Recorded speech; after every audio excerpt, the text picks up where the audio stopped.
Welcome inside this episode of This Week in Hockey East. I'm Bridget Prue here with Eric Galanti. And Eric, we got a few games here on NESN this week, but here to start with, we're going to preview the game that's coming up directly after our show. 6 p.m. puck drop between Yukon and Boston College. These are two of the top four teams in the women's side of Hockey East. They're separated by just 1 point in the standings coming into tonight's game. And why don't we start with Yukon, Eric? Take us through some of the keys we're going to need to know for this game. Yeah, we're excited to get back to college hockey here. Excited for second half to begin. Are we still able to say Happy New Year? Are we too late? I don't know when the cutoff is. So Happy New Year. Still say it, yeah.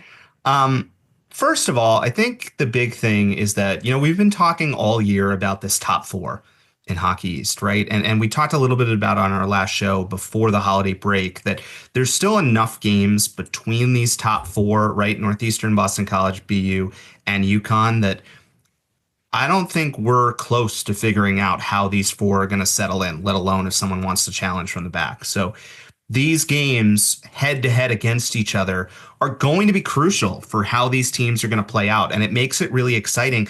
And it makes it interesting because I think a lot of things you hear from coaches before this first game after a layoff is they're sometimes a little bit worried about that rust factor in the first period and what that might look like. But these games are so important that it's kind of like you might get a playoff feel on the one hand and you might get a little rust on the other hand. So how those two things kind of play together should be sort of interesting. I think with Yukon, the thing that we're looking for is where is their scoring going to be? It felt like their offense ticked up a little bit as the first half of the season expired a little bit. They had 4 goals in 2 of their last 3 games. They'd only exceeded 3 goals once prior to that in the first half. Now, they played so many one-goal games. They won 7 of 12 one-goal games. 7 one-goal wins is tied for the most in the country in the first half of the season. So they've played a lot of those tough games, but a lot of them have been low-scoring, Bridget. So can they bring their offense up a little bit? I think that'll be a really interesting thing to watch for this Yukon team. One player that we have to talk about, though, who was red hot as the season went on, was Kyla Josefovic, who is our Jersey Mike's a sub above player of the week to watch for this week. 10 points in her last 7 games to end the half after just 2 points in her first 13 games. Points in 5 straight to end the half, multiple points in 3 straight to end the half.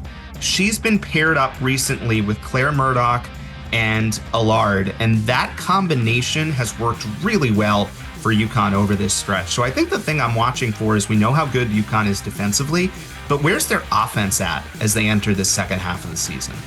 Yeah, and those are all, fair things to look at. We talked to head coach Chris McKenzie earlier in the week, and he told us that he likes how close these games are, but sometimes these are 1-0 losses, and so you need to get the offense going a little bit more. But he also said the second half he'll focus on really being a lockdown defensive team as well. That's one of Yukon's strengths. It has been under him, and it has been in the past few seasons. And he said that he feels like they're in a good position right now to set themselves up for another deep playoff run and hopefully another Hockey East championship for that program. And you talk about that line with Murdoch, Allard, and Josefovic. They've got good chemistry together this year, and Murdoch leading the team in points as a freshman, Allard leading the league in face-off wins, and you just see that line with a lot of possession this season, and they're a go-to line for Chris McKenzie. And there's a lot of trust with that line, right? They're on the ice quite a bit, and I think it's going to be interesting to see how they fare against a Boston College team, Bridget, that you have to feel like is going to be super motivated coming out of break. They were red hot. They'd won 11 of 13 before that loss to Holy Cross to finish out first semester. So you think this is going to be a motivated Eagles team? Yeah, and this is a team that has offensive threats for sure. Sammy Tabor now in her sophomore season, Abby Newhook. These are players that are great playmakers and they can finish pucks. So they also contribute to a power play for Boston College that's gotten better throughout the year. And Molly Jordan is also a threat, both 5-on-5 and on the power play. She's an offensive-minded defenseman also in her sophomore season with Boston College. So these are some players that can really facilitate the offense, and there are some players that the Yukon Huskies have had to game plan against because they know that they're ready to just jump on any turnovers, and they have some really good offensive minds. Yeah, that power play you mentioned, I think is going to be interesting because we feel like it's a strength this year for BC compared to maybe the last couple of years. But Yukon did such a good job. They only took one penalty in the first series between these two teams this year, a home and home split in November. So if they're only taking one penalty, Boston College is not going to have the opportunity to really show what that power play can do. I think just one final note on that Holy Cross game, it's important to look at BC had 39 shots in that game. It's the second most they've had all year since the opener against Stonehill. So it wasn't for lack of chances, just a really good performance by Holy Cross, who, as we've talked about a lot on the show, has shown an ability to defeat some really big time teams so far this year. So I think all of these games are going to be fascinating between these two teams. I'm really looking forward to, seeing how it plays out coming up right after we're done with our show. Boston College is going to feature into another NESN game. It's on Sunday when they host Maine. We'll talk about that. We'll go around the women's side a little bit and then jump into some holiday tournaments here on This Week in Hockey East. Welcome back to This Week in Hockey East. We mentioned Boston College is going to feature into our NESN coverage twice this week. They'll host Maine on Sunday on a NESN game. We talked a little bit about Boston College, the big one against Yukon after we're done, but then they'll meet Maine coming up on Sunday, Bridget.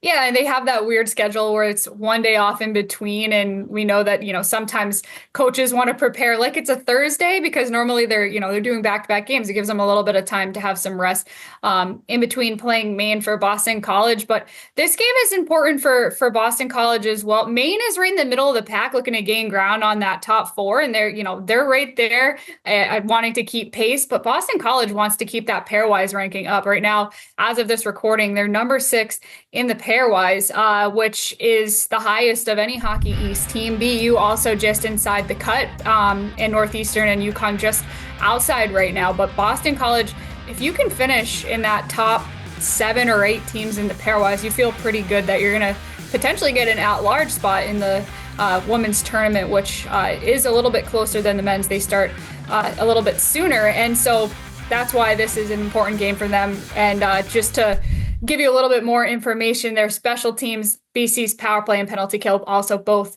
in the top of the conference in both of those categories. But let's take a look into Maine, Eric. I want to start with just where they stand in Hockey East. They're 4-16-0 overall, but all 4 of those wins have come in Hockey East against opponents in the conference. They have wins over PC, Merrimack, and 2 against UVM this year.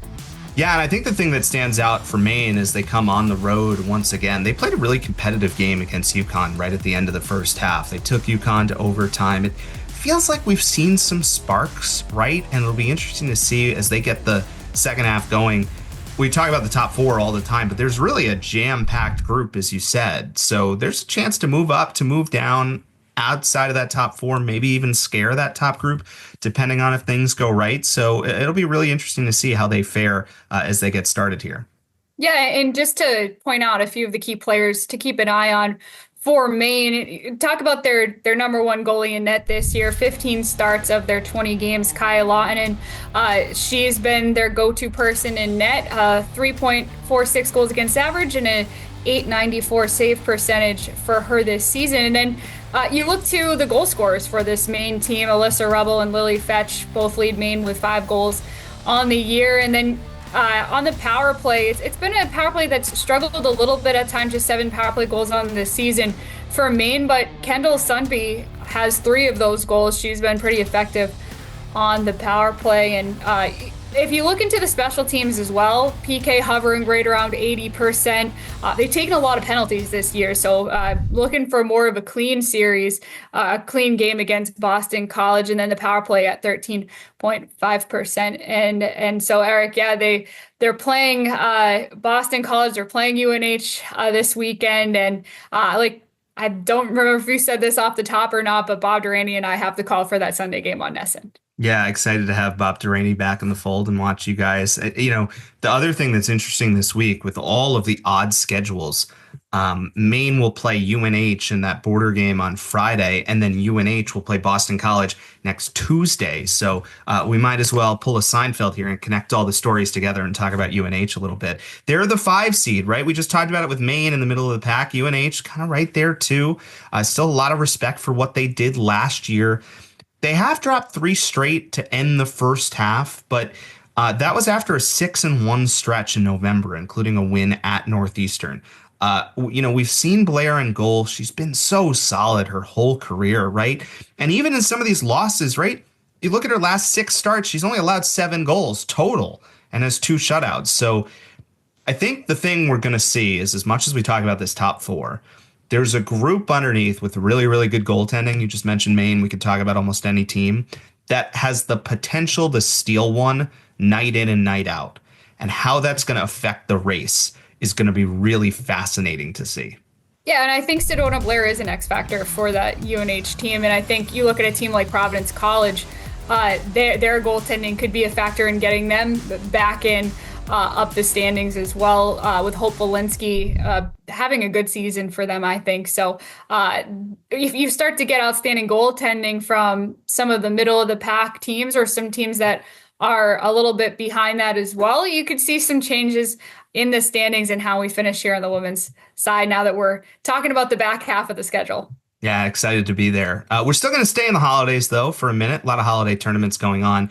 On the men's side, we'll talk about that when we come back.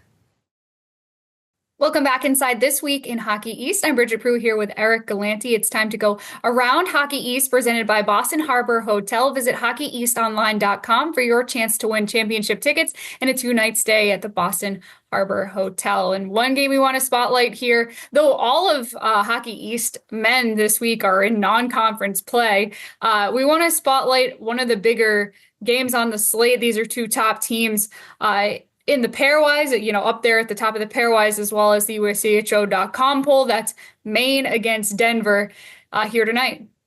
Yeah, such credit to Denver for doing this again. David Carl's made a habit of coming east and playing some of these games, and they'll be at Maine for a 2-game series. Maine trying to bounce back after a loss to Bentley. They'd only lost the 2 games at BC all year, but they lose to Bentley the other day down in Portland. I think a couple of things that are going to come out of that. Number one, I think Bentley's pretty good. I think they're going to prove to be pretty good. And I think they'd probably be the favorites in Atlantic hockey right now. They're up into the top 30 in the pairwise. So that's not a terrible loss for Maine, number one. That stands out. But even a couple of performances in that game, right? Harrison Scott scores 2 goals again. I mean, how good has he been? He's up to 12 goals as of this recording, tied with Ryan Leonard for the Hockey East lead, second nationally.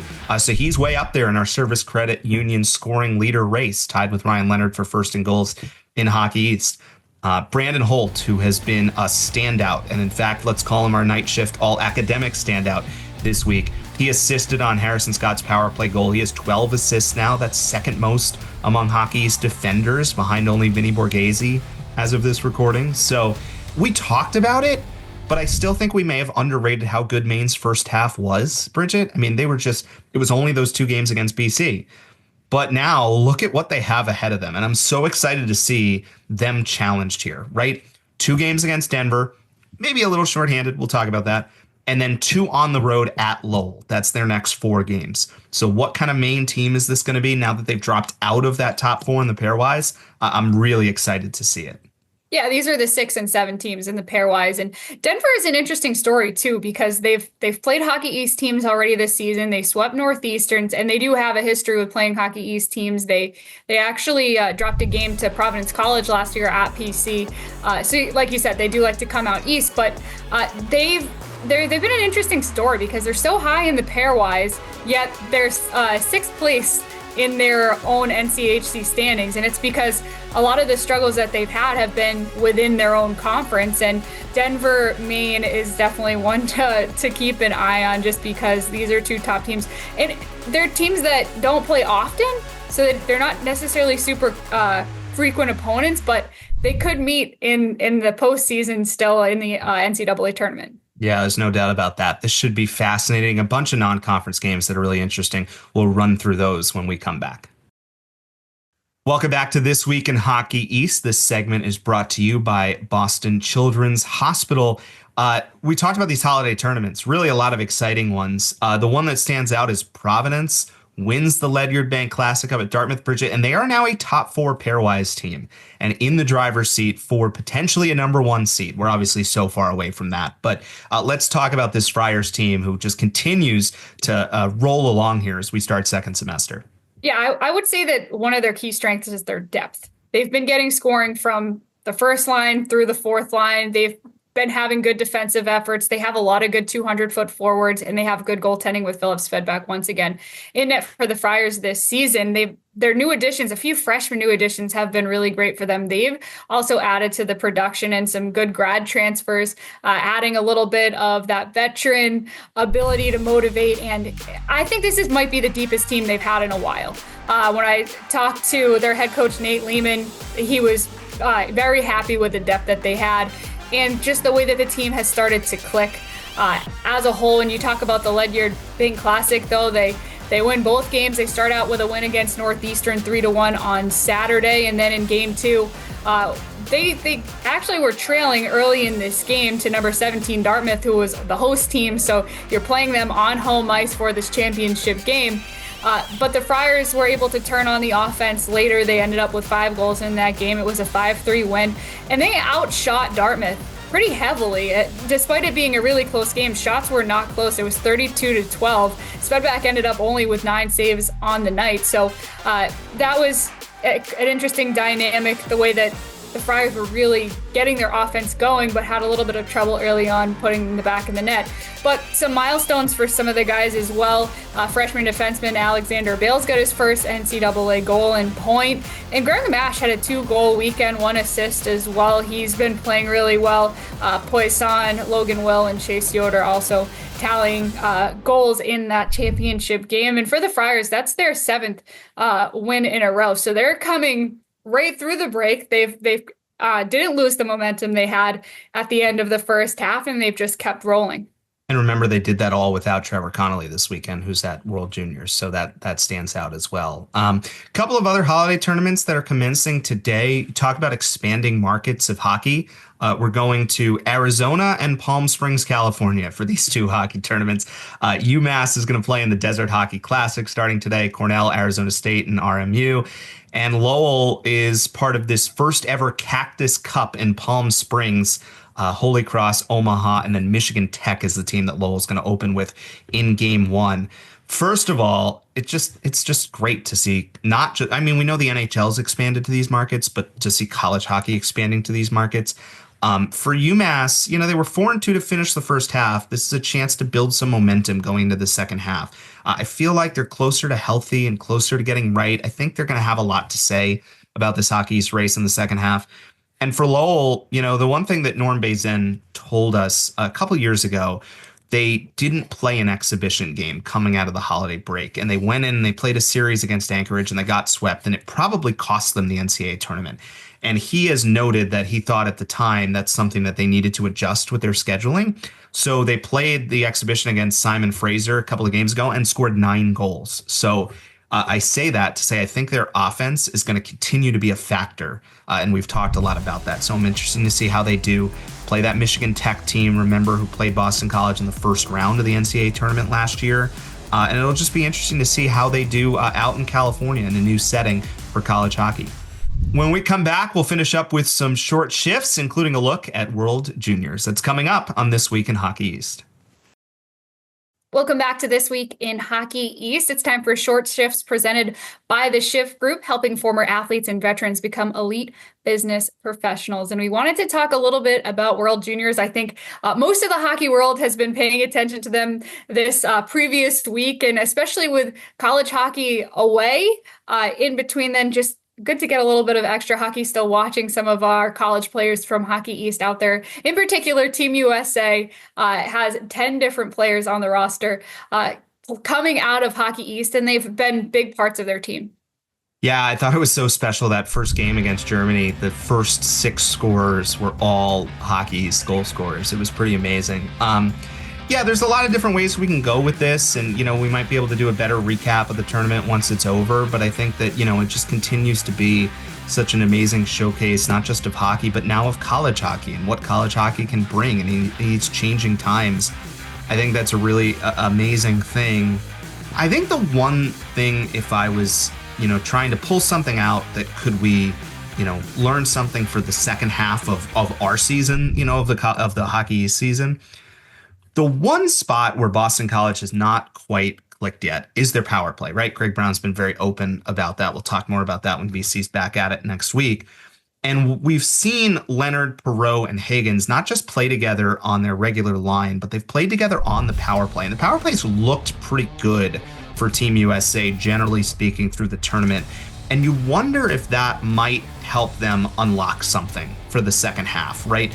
I'm really interested to see how that potentially plays out. Yeah, I think what sticks out for me about Team USA is how much David Krall has been leaning on the Hockey East guys, because you look at that top line with Higgins, Perreault, and Leonard, and then you look at the times that all the Hockey East guys seem to be getting on special teams, and just how they've been able to really lead in production. And then somebody like Trevor Connolly out of Providence College, when I talked to Nate Lehman, he said he wanted to see how he handled the role with fewer minutes than he gets at Providence College, because now he's on a team full of, some of the top players in all of college hockey. And I think he's handled those minutes pretty well. He's still been able to find production for Team USA. And then I don't want to neglect some of the players from Hockey East that are on the other teams either, because Bradley Nadeau from Maine is playing for Canada. Michael Robel out of UMass is in net again this year for Czech Republic. He won a bronze medal last year with them in the World Junior Championship. Sweden has Tom Willander, one of the best defensemen at Boston University. And then Slovakia also has UMass player Daniel Jenko, and also give a shout out to Scott Moser, who is coaching Slovakia. He is the UVM assistant coach, so he's away from the team, has been away from the team helping out there with Slovakia. Yeah, can't wait to watch a couple more days of what is a fantastic tournament, and can't wait to watch a bunch of Hockey East games, starting with Yukon and Boston College, which is up next. Thanks for joining us, folks, and we'll talk to you next week on This Week in Hockey East.